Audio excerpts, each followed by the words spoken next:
mental lapses, in transition defense and, giving up three-point shots and great looks when our defense had been steady pretty much all night, except for that spurt where they got back into it. We've been talking about defense the whole week and how defense is more important than just scoring. Now, you guys had an 18-point lead, but you only won by 2 points. So can you evaluate the defense tonight? Defensively, we were terrific. We did a great job. They had a stretch there that enabled them to get back in the game, but for the most part, we did a great job.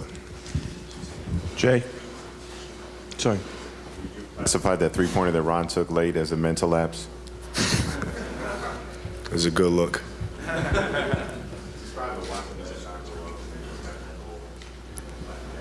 It was a good look. I'll give you a double entendre and leave it at that. Over here on the right.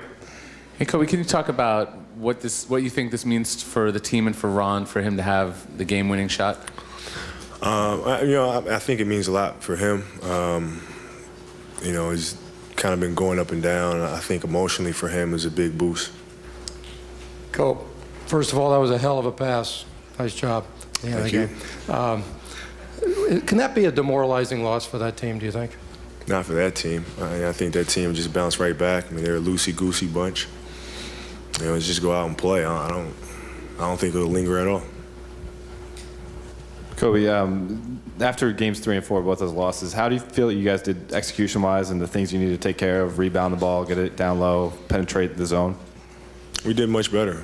We did much better.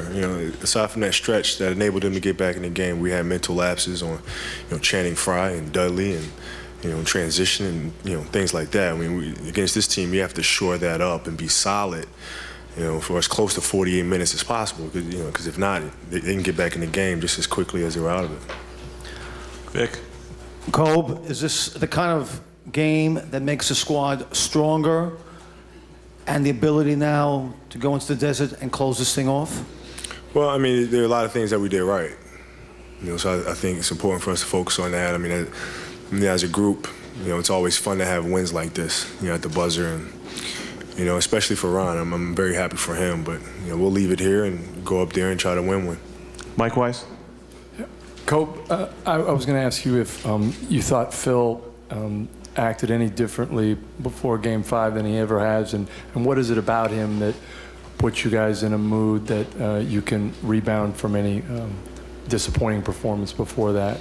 No, he's the same old, same old. You really couldn't tell if it was a Game 5 or Game 7 or Game 1 or Game 1 of a regular season. His mood is always the same. His message is always the same. And I think for us, it instills a stability that other teams might not have. Hey, Kobe, can you talk about the game Fisher had and what he gives you guys this time of year? He played fantastic. He was really aggressive offensively. He took what the defense gave him. I felt defensively he did a great job. Got a couple calls that really didn't go his way in terms of being physical defensively, but I think he played a marvelous game. Kobe, can you talk a little bit just about how, if you have a little more space maybe in that on the inbound, maybe the shot is different and Ron is, isn't available to catch the ball and all that. Just how little things can turn games and series and things like that over the course of a playoff. It's just it's amazing. Go through all this preparation and all this stuff, and it just comes down to just fundamental things. They knocked down a three-pointer because we didn't box out, and then they wound up losing the game because they didn't box out. It's just these little things like that that are the difference between winning big playoff games and losing them. Mark? Kobe, in the first round, after you got through that, you said we'll never see anybody like the Thunder again. Same hold true for the Suns. There's just nothing else like them. But they're a completely different team. It's they're the only team that plays this style of ball outside of the Knicks. But Phoenix has so many more shooters and very powerful 1-2 punch. So it's a very different team. Kobe, at this time of the year, you always talk about the challenge. What's it like right now? Are you enjoying this challenge, especially the way it's coming down to crunch time here? Well, yeah. This is why we do what we do. This is it's a fun part. It's probably nerve-wracking for the people at home, but for us, it's just as it should be. Kobe, can you talk a little bit about just the relentlessness Ron plays with? He just never seems to stop, ever. Yeah, I mean, he just puts his head down and he just goes. He just goes. And, I felt the second half he did a much better job. First half I thought he was thinking a little too much, and second half he was more active. He got his hands on balls. Is very aggressive defensively. David?